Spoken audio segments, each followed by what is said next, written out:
Bé, moltes gràcies, senyor alcalde. Anem a intentar ordenar un poc les idees degut a la complexitat del tema que estem parlant. No? I efectivament estic d'acord amb el senyor Natcher de que feia falta una modificació, una reforma d'un codi penal obsolet de fa segles. Però, com deia el company Xempere, i no estic d'acord que ens n'anem al 84, més bé al 64 amb aquesta reforma. No? Vostè diu que com a element d'autoritat és el Consell del Poder Judicial, el Consell General, i aquest Consell per a mi no té cap autoritat moral, ja que és el repart del pastís entre els partits tradicionals, com bé vostè sap. Vostè parla inclús de que és un codi penal que el que fa és protegir a les víctimes d'abusos sexuals. Li he de dir que en aquest codi penal es legalitza el proxenetisme. No legalitza la prostitució, no legalitza aquesta figura, sinó aquelles persones que se lucren amb persones que exercisquen la prostitució. La vostra moral fa que aquell home o aquella dona que tinga prostitutes no siga delicte.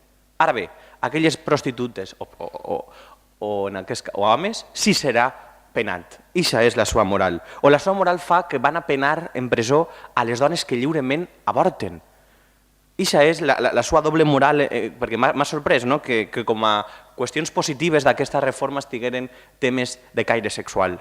Vostè sap molt bé que la cadena perpètua revisable és una autèntica barbaritat i que el dret internacional diu que com a mínim una persona a la que se li priva la seva llibertat té dret a saber quan ha d'eixir de presó.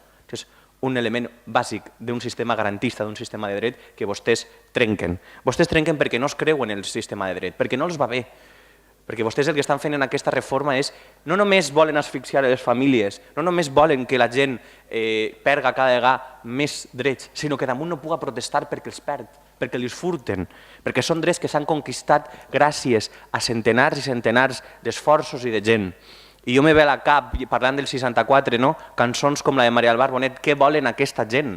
Vull dir, fins a on volen arribar vostès?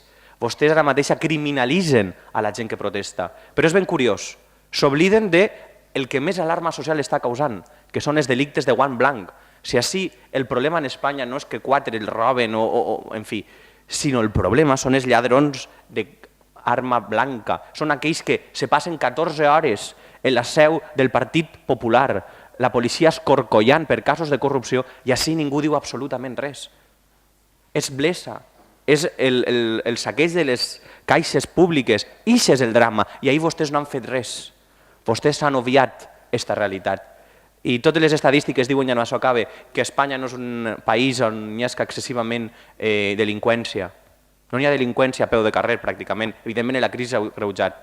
La delinqüència està en les èlits econòmiques, en les elèctriques, en les estafes dels bancs, i ahir vostès no han fet res. Per tant, nosaltres votem no a aquesta reforma repressiva com la llei de seguretat ciutadana. Moltíssimes gràcies.